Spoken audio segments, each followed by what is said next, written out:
All right, students, Mr. Wagner here. I want to show you something. We are learning about temperature, we're learning about heat, and there's this thing called the kinetic theory, and the kinetic theory basically says that all matter, everything that has mass, is made up of molecules or atoms, and the more heat or the more energy they have, the faster those molecules move.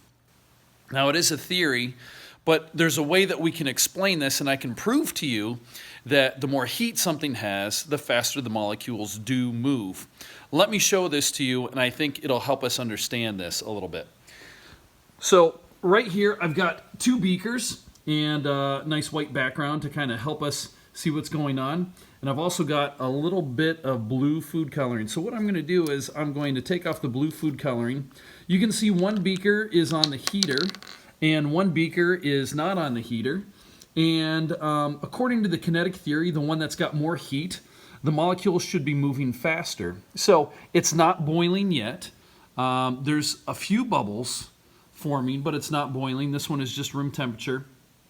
Let's have a race, and let's find out which one of these things the molecules move through the fastest. So we're going to put one drop of blue food coloring in here, one drop of blue food coloring in here. And let's have a little race. Remember, the one on the left, since it's hot, the molecules should be moving faster. Sure looks like they are moving faster. The more heat they have, the faster those molecules move. You could say that those molecules have greater kinetic energy. So, since it's got greater kinetic energy, the molecules move faster.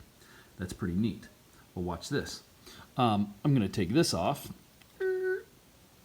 And we said that this one, these molecules do not have as much kinetic energy, but let's give them some kinetic energy. And let's see what happens when we do give them some kinetic energy.